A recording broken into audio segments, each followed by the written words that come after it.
கவிதை என்றால் என்ன? கவிதையோட நோக்கம் என்ன? நாம் வழக்கமாக எழுத்துக்களை சேர்த்து வார்த்தையாக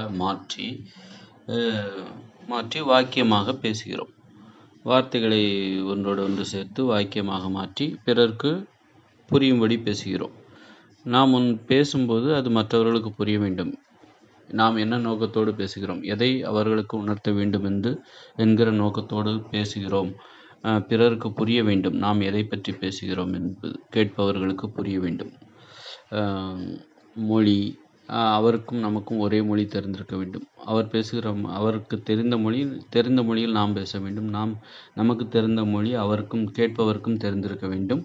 நாம் எதை பற்றி பேசுகிறோமோ அது பற்றிய அனுபவம் அல்லது அது தொடர்பான அது பற்றிய தொடர்பு அவருக்கு இருக்க வேண்டும். அதை புரிந்து கொள்கிற அறிவு, பக்குவம் எல்லாமே இருக்க வேண்டும். இப்படி பலவித கட்டுப்பாடுகளுக்கு உட்பட்டு நாம் ஒருவரிடம் பேசுகிறோம். அதில் ஒரு நிர்பந்தம் இருக்கிறது. பிறருக்கு புரியும்படி பேச வேண்டும். இது போன்ற நிர்பந்தங்கள் நாம் பேசும்போது இருக்கிறது. பிறரிடம் பேசும்போது நிறைய நிர்பந்தங்கள் இருக்கிறது, கட்டுப்பாடுகள் இருக்கிறது. அதன்படி பிறருக்கு புரியும்படி பேசுகிறோம். அப்படி பேசும்போது இது மொழியின் பயன்பாடு. இவ்வாறு பேசுவது என்பது மொழியின் ஒரு பயன்பாடு. இப்படித்தான் மொழியை பயன்படுத்த வேண்டும். பிறரிடம் பேசும்போது இப்படித்தான் நாம் மொழியை பயன்படுத்த வேண்டும் அப்படின்னு ஒரு நிர்பந்தம் இருக்கு, கட்டுப்பாடு இருக்கு. அதற்கெல்லாம் உட்பட்டு நாம் பேசுகின்றோம். இது போன்ற கட்டுப்பாடுகளையும் நிர்பந்தங்களையும் புறக்கணித்துவிட்டு மொழியை இப்படியும் பயன்படுத்தலாம் அல்லது வேறு விதமாகவும் பயன்படுத்தலாம் அப்படிங்கிற நம்பிக்கையை மக்களுக்கு கொடுப்பதுதான் கவிதையின் நோக்கம். கவிதையின் நோக்கம் என்பது மொழியின் இன்னொரு பயன்பாடு. மொழியை நாம் 2 வகையாக பயன்படுத்தலாம். ஒன்று, பிறருக்கு புரியும்படி பேசுவது. பிறருக்கு தெரிந்த ஒன்றை நமது அனுபவங்களை அவருக்கு விளக்கி கூறுவது. நாம் ஏதோ ஒரு விஷயத்தை அவருக்கு உணர்த்த விரும்புகிறோம். நமது கஷ்டங்களை சொல்லுவோம், நமது அனுபவங்களை அவர்கிட்ட சொல்லுவோம். இப்படி ஏதோ ஒரு நிர்பந்தத்துக்காக ஏதோ ஒரு தீர்வை தேடி அல்லது மன அமைதியை தேடி நமது பிரச்சனைகளை ஆலோசனைகளை தேடி ஏதோ ஒரு நோக்கத்திற்காக பிறருக்கு புரியும்படி நாம் பேசுவோம். அவருக்கு தெரிந்த மொழியில் பேசுவோம். இப்படி பேசுவதற்கு என்று ஒரு கட்டுப்பாடு. இதெல்லாம் மொழியின் ஒரு பயன்பாடு. மொழியின் பயன்பாடு 2ன்னு வச்சுக்கிட்டாக்கா இது ஒரு மொழியின் ஒருவித பயன்பாடு. பேசுவது என்பது மொழியை இப்படித்தான் பயன்படுத்த வேண்டும். இப்படித்தான் பேசும்போது நாம் மொழியை இப்படித்தான் பயன்படுத்த வேண்டும் அப்படின்னு சில கட்டுப்பாடுகள் இருக்கு, நியதிகள் இருக்கிறது. அந்த நியதிகளையும் இப்படி இன்னொரு வகையிலும் பேசலாம், மொழியை இன்னொரு வகையிலும் பயன்படுத்தலாம். அதற்கு பெயர் தான் கவிதை. கவிதையில் போது நாம் மொழியை வேறு விதமாக பயன்படுத்துகிறோம். பேசும்போது நாம் மொழியை எவ்வாறு பயன்படுத்துகிறோமோ அதற்கு முரணான எதிர் கோணங்களில் நாம் கவிதையின் போது மொழியை பயன்படுத்துகிறோம். கவிதையின் போது அந்த கவிதை பிறருக்கு புரிய வேண்டும் என்கிற அவசியமில்லை. பிறருக்கு ஏதோ ஒரு பொருளை உணர்த்த வேண்டும் என்கிற அவசியமில்லை.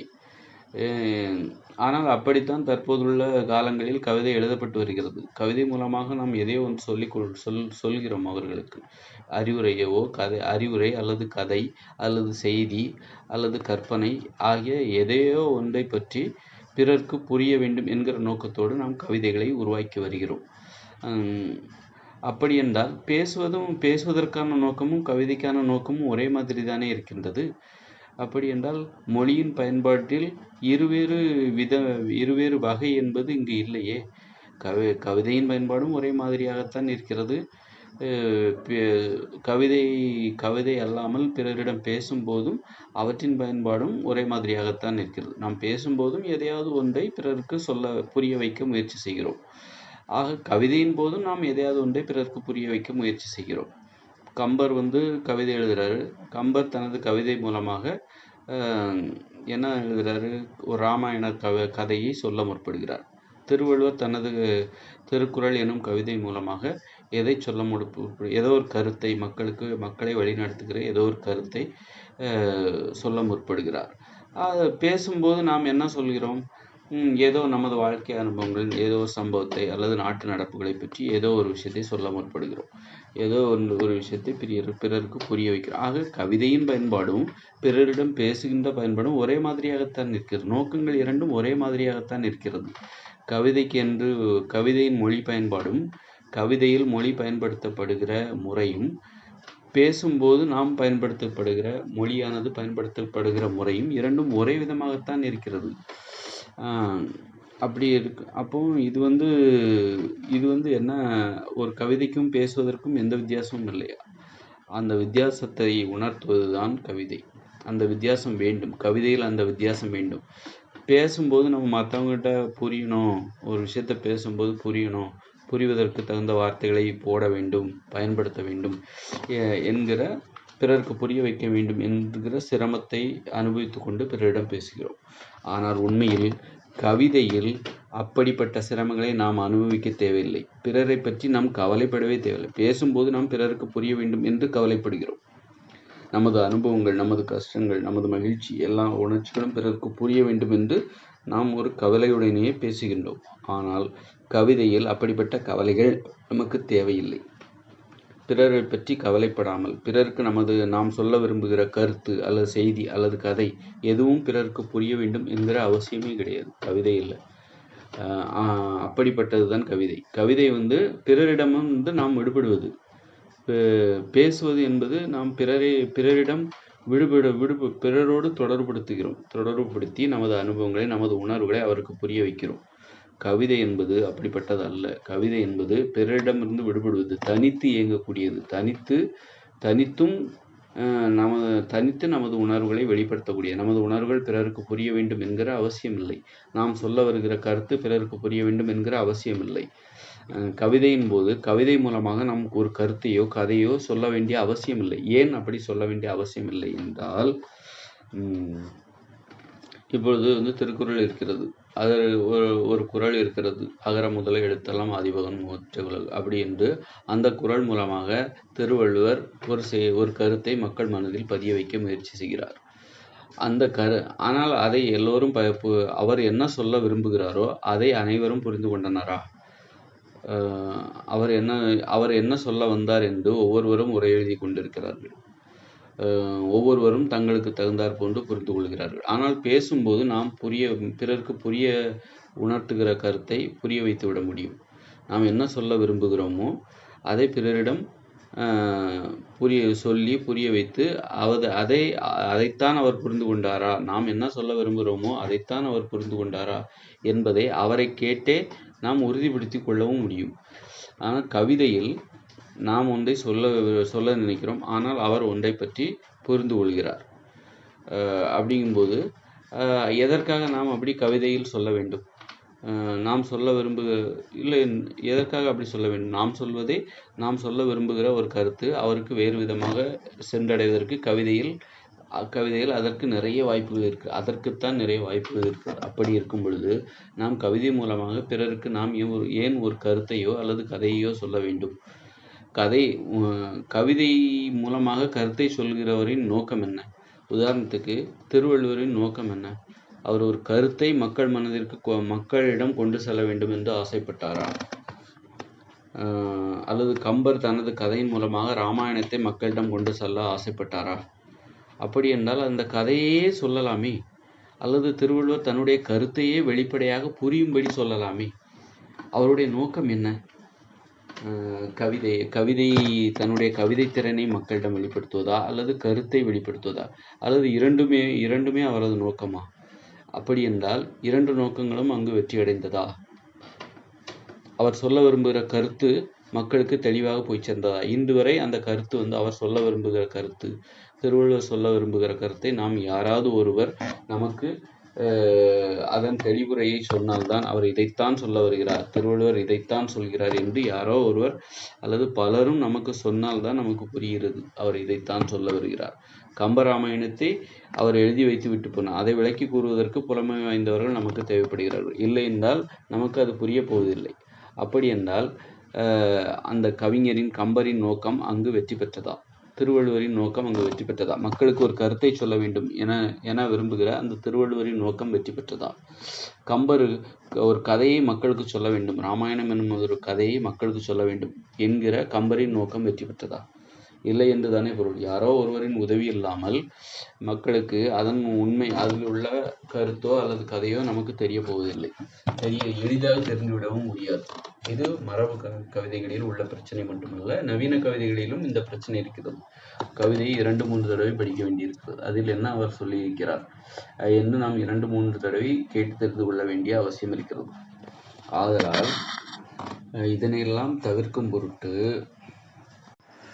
கவிதையை கவிதை மூலமாக நாம் என்ன கருத்தை சொல்வதாக இருந்தால் வெறுமனே கருத்தை மட்டும் சொல்லுங்கள். அதற்குத்தான் பேசுவது என்கிற மொழி பயன்பாடு இருக்குது. மொழியின் ஒரு பயன்பாடான பேசுதல் என்கிற ஒரு பயன்பாடு இருக்கிறது. அந்த பயன்பாட்டை பயன்படுத்தி நாம் சொல்ல விரும்புகிற கருத்தை தெளிவாக சொல்ல வேண்டும். நாம் சொல்ல விரும்புகிற கதையை தெளிவாக சொல்லிவிட வேண்டும். மக்களுக்கு புரியும்படி எளிதாக சொல்லிவிட வேண்டும். அப்படி என்றால் கவிதையின் பயன்பாடு என்ன? கவிதை மூலமாக நாம் எதைத்தான் எதையுமே சொல்லாதீர்கள். கவிதை மூலமாக நீங்கள் கதையையோ கட்டுரையோ கருத்தையோ தகவலையோ செய்தியையோ எதையுமே சொல்லாதீர்கள். பிறருக்கு புரியும்படி கவிதை என்பது இருக்கக்கூடாது. பிறருக்கு புரியக்கூடாது. அதாவது பிறருக்கு கவிதை மூலமாக ஒரு கருத்தோ அல்லது கதையோ புரிந்து கொள்கிற நோக்கத்தில் யாருமே கவிதையை படிக்கக்கூடாது.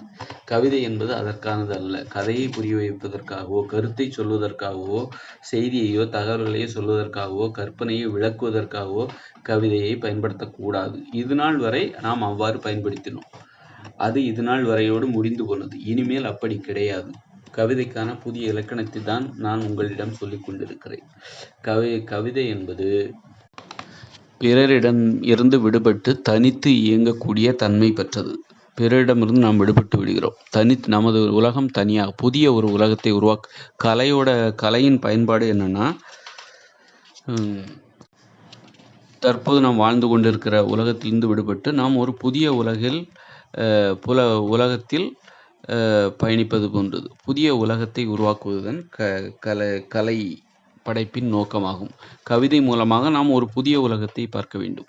இப்போ நாம் பேசுகிறோம், அதை நாம் பேசுகிறோம்னா அது பிறருக்கு புரியுது. அது எல்லாமே நாம் வாழ்ந்து கொண்டிருக்கிற இந்த உலகத்தை பற்றியது. நாம் பேசுகிற பொருட்கள் அனைத்துமே, அர்த்தங்கள், வார்த்தைகள் எல்லாமே நாம் பேசுகிற இந்த உலகத்தை பற்றியது. அது பற்றி நாம் பேசிக்கொண்டிருக்கிறோம். கவிதை அப்போ கலைன்னா என்னன்னா நாம் இந்த உலகத்திலிருந்து விடுபடுவது. இந்த உலகத்திலிருந்து விடுபட்டு இன்னொரு உலகத்தில் பயணிக்க வேண்டும், இன்னொரு உலகத்தை படைக்க வேண்டும். கவிதை மூலமாக நாம் இன்னொரு உலகத்தை படைக்க வேண்டும். அந்த இன்னொரு உலகம் எப்படிப்பட்டதாக இருக்க வேண்டும் என்றால், அந்த இன்னொரு உலகம் என்பது பிறருக்கு புரிய வேண்டும் என்கிற அவசியம் இல்லை. அது போன்றதாக அது இருக்க வேண்டும். கவிதை மூலமாக நாம் கதையையோ கவிதை கருத்துக்களையோ தகவல்களையோ எதையுமே சொல்ல முற்படக்கூடாது. அவற்றை எல்லாம் தூக்கிவிடுங்கள். கவிதை மூலமாக கவிதையின் நோக்கம் என்ன என்பதை மட்டும் தெரிந்து கொள்ள. கவிதையின் நோக்கம் கருத்துக்களையோ தகவல்களையோ செய்திகளையோ சொல்வது அல்ல. அவற்றில் கவிதையிலிருந்து கருத்துக்களை, தகவல்களை, செய்திகளை பிரித்து விடுங்கள். கவிதை மூலமாக ஒரு மொழியை பயன்படுத்துவது. மொழியின் இன்னொரு பயன்பாடு அப்படின்னா, மொழியோட ஒரு பயன்பாடு என்பது என்னன்னா, பிறரிடம் பேசுவதற்காக பயன்படுவது என்பது ஒன்று. இரண்டாவது கவிதையின் போது மொழியை பயன்படுத்துவது என்பது இன்னொன்று. பிறரிடம் பேசும்போது நாம் என்ன சொல்கிறோம்? கருத்துக்களை சொல்கிறோம், செய்திகளை சொல்கிறோம், ஆலோசனை சொல்கிறோம், அறிவுரை சொல்கிறோம், தகவல்களை சொல்கிறோம். இதற்காக நாம் மொழியை பயன்படுத்துவதற்காக பிறரிடம் பேசிக்கொண்டிருக்கிறோம். மொழியின் இன்னொரு பயன்பாடு என்பது என்ன என்றால் கவிதை. அப்போ கவிதையில் என்னவா இருக்கணும் அப்படின்னா, அதில் நம்ம கருத்துக்களையோ தகவல்களையோ கதைகளையோ எதையுமே சொல்லக்கூடாது. ஒரு மொழியை மட்டுமே தனியாக பயன்படுத்துவது. மொழியை எந்த நோக்கத்திற்காகவும் இல்லாமல் தனியாக அந்த மொழியை பயன்படுத்துவது முற்றிலும். அப்படி இருக்கும்போது அதில் பொருள் தரக்கூடாது. அது பொருள் தரவே கூடாது. வெறும் வார்த்தைகள் தான் இருக்க வேண்டும். பொருள் தராத வார்த்தைகளை நாம் அதில் எழுத வேண்டும். அதற்கு பெயர் தான் கவிதை. இதுதான் இரு வகையான பயன்பாடு. ஒரு வகையான பயன்பாடு என்னது, நம்ம பேசும்போது பயன்படுத்தக்கூடிய மொழி. அது பிறருக்கு புரியும், அப்போ பொருள் தரும். அவற்றில் பொருள் இருக்கிறது, புரியக்கூடியது மற்றவர்களுக்கு. இன்னொரு பயன்பாடு என்னவாக இருக்க முடியும்? இது புரிகிறது என்றால் அது புரியாததாக தான் இருக்க வேண்டும். அப்போ கவிதையின் போது நாம் எழுதுகிற வார்த்தைகள் நமக்கு புரியக்கூடாது, பொருள் தரக்கூடாது. பொருள் தராத வார்த்தைகளை நாம் உருவாக்க வேண்டும், கண்டுபிடிக்க வேண்டும். கண்டுபிடிப்பு தான், வார்த்தைகளை கண்டுபிடிப்பு தான். புதிய புதிய வார்த்தைகளை கண்டுபிடிக்க வேண்டும், புதிய புதிய வாக்கியங்களை கண்டுபிடிக்க வேண்டும். அதற்கு பெயர் தான் கவிதை. எதுகை மோனையுடன் அந்த மரபு கவிதையில் நாம் என்ன வச்சோம்? கருத்துக்களை சொன்னோம், செய்திகளை சொன்னோம், சரி ஓகே, கதையும் சொன்னோம், ஓகே. அதில் வந்து எதுகை மோனையும் நம்ம கடைபிடித்தோம். இதில் வந்து என்ன பண்ணணும்? கதையை எதுவும் சொல்ல தேவையில்லை, இப்போ வந்து கருத்துக்களை சொல்ல தேவையில்லை, செய்திகளை சொல்ல தேவையில்லை, தகவல்களை சொல்ல தேவையில்லை. ஆனால் அந்த எதுகை மோனை, இது கவிதைக்கான ஒரு எதுகை மோனையை இங்கு கடைபிடிக்க வேண்டும். அந்த வார்த்தைகள் புதிதாக இருக்க வேண்டும், பொருள் தரக்கூடாது. புதிய உலகத்தை பற்றிய புதிய உலகத்தில் நாம் ஒரு உலகத்துக்கு போகிறோம், அல்லது இங்கேருந்து நம்ம தமிழ்நாட்டிலேருந்து கேரளாவுக்கு போகிறோம். அங்கே உள்ள வார்த்தைகள்லாம் புதுசாக இருக்குது, உச்சரிப்பு புதுசாக இருக்குது, அந்த வார்த்தைகள்லாம் புதுசாக இருக்குது. அதுக்கு பொருள் இருக்கலாம், ஆனால் அது நமக்கு தெரியாது. நாம் பேசுகிற தமிழ் மொழியில் உள்ள பொருள் என்னவென்று அவர்களுக்கு தெரியாமல் போகும். நாம் இங்கிருந்து ஏதோ வெளிநாட்டுக்கு போகிறோம், ஏதோ ஒரு நாட்டிற்கு போகிறோம், அவர்கள் பேசுகிற மொழியில் என்ன பொருள் இருக்கிறது என்பது நமக்கு தெரியாது. அது போன்ற உச்சரிப்பு தான் ஒரு தமிழ் மொழி பேசுகின்ற ஒருவர் கவிதை எழுதினால் அந்த கவிதையில் உள்ள பொருள் எதுவும் அவருக்கு தெரியக்கூடாது, அந்த கவிதையில் பொருள் எதுவும் இருக்கக்கூடாது, கதை எதுவும் சொல்லக்கூடிய வார்த்தைகள் அத்தனையும் புதியதாக இருக்க வேண்டும். அதற்கு பெயர் தான் கவிதை. புதிய உலகத்தில் பேசப்படுகின்ற ஒரு மொழி, அதற்கு பெயர் தான் கவிதை. வழக்கமாக வாழ்ந்துக்கிட்டு இருக்கிற நம்ம வாழ்க்கையில் நாம் என்ன மொழி பிறருக்கு புரியும்படி நாம் பேசுகிறோம், இது மொழியின் ஒரு பயன்பாடு. அப்படி என்றால் அவர் கவிதை எழுதும் பொழுது அவர் இன்னொரு உலகத்தை பற்றி கற்பனை செய்கிறார். அந்த இன்னொரு உலகத்தில் பேசப்படுகிற ஒரு மொழி வந்து கண்டிப்பாக நமக்கு புரியாது, அங்குள்ள வார்த்தைகள் நமக்கு புரியாது. அப்படி இருக்கும்போது அதே நேரத்தில் அந்த மொழியின் எழுத்து வடிவம், இன்னொரு நாட்டுக்கு போகிறோம், அவங்க பேசுகிற மொழி புரியாது, அவங்க எழுதுகிற மொழியும் புரியாது. அதனால் வந்து அது வேறு விதமான ஆனால் அதற்கு பொருள் இருக்கிறது. அதே மாதிரி நாம் இங்கே இருக்கிறோம், நாம் தமிழ் மொழியை தான் பேசுகிறோம், பிறருக்கு பேசும்போது நாம் பேசுகிற மொழி புரிகிறது. அதே போன்று நாம் பேசும்போது நாம் பேசுகின்ற மொழி பிறருக்கு புரிகிறது, அதன் மூலம் கருத்துக்களை சொல்கிறோம். அதே எழுத்து வடிவத்தை பயன்படுத்தி, அதே தமிழ் மொழியை பயன்படுத்தி நாம் இன்னொரு உலகத்தை உருவாக்குவது, இன்னொரு உலகத்தை பற்றி கற்பனை செய்வது, இன்னொரு உலகத்தில் பயணிப்பது, இன்னொரு உலகத்தை பற்றி கற்பனையில் பயணிப்பதற்கு பெயர் தான் கவிதை ஆகும். அப்படி என்றால் நாம் தமிழ் மொழியை தான் பயன்படுத்துகிறோம், ஆனால் புரியாத வார்த்தைகளை பயன்படுத்த வேண்டும், பொருள் தராத வார்த்தைகளை பயன்படுத்த வேண்டும், பொருள் தராத வாக்கியங்களை உருவாக்க வேண்டும் எதுகை மோனையுடன். அதற்கு பெயர் தான் கவிதை. அந்த கவிதை, அதுதான் மனித உயிர்களின் கவிதை. அந்த கவிதையை வந்து யார் உருவாக்குனாங்க அப்படின்னா நான் தான். என்னுடைய பெயர் பாஸ்கர், நான் திருநெல்வேலி மாவட்டத்தைச் சேர்ந்தவன். நான் யார் என்பதை நான் பிறகு சொல்கிறேன். கண்டிப்பாக நான் இவ்வுலகிற்கு நான் யார் என்பதை தெரிந்து கொள்ள வேண்டிய அவசியம் உள்ள ஒருவன் தான். அதை தெரிந்து கொள்வது அனைவருக்குமே மிக முக்கியமான ஒன்று தான். அது பற்றி நான் பிறகு சொல்கிறேன். ஏனென்றால் மனித உயிர்கள் பேச வேண்டிய ஒரு கவிதையை நான் கண்டுபிடிக்கிறேன் என்றால் நான் மிகவும் முக்கியத்துவம் வாய்ந்தவனாகத்தான் நான் இருக்க முடியும். மனிதகுல வரலாற்றிலேயே நான் ஒரு முக்கியத்துவம் வாய்ந்த ஒருவன் என்பதை, இது வந்து தற்புகழ்ச்சி அல்ல, ஒரு செய்தி, என்னை பற்றிய ஒரு செய்தி, அவ்வளவுதான். அப்படிங்கும்போது இது நாள் வரையில் அப்போ எழுதப்பட்டு வந்த கவிதை, நாம் வந்து ரொம்ப பெருமையாக நினச்சிக்கிட்டு இருக்கிற மரபு இலக்கியங்கள், தமிழ் மொழி இலக்கியங்கள், அவையெல்லாம் பொய்யா, கவிதையே இல்லையா அப்படி என்று கேட்டால் அவையும் கவிதை தான். ஆனால் அவைகள் வந்து கவிதை எது என்பதை ஆராய்ச்சி செய்கிற பயணத்தில் நாம் பயன்படுத்தி வந்த கவிதை. உண்மையில் நாம் இன்னும் கவிதையை கண்டுபிடிக்கவில்லை. கவிதையை கண்டுபிடிப்பதற்கான முயற்சியிலும் ஆராய்ச்சியிலும் பரிசோதனைகளிலும் தான் நாம் ஈடுபட்டு கொண்டிருக்கிறோம்.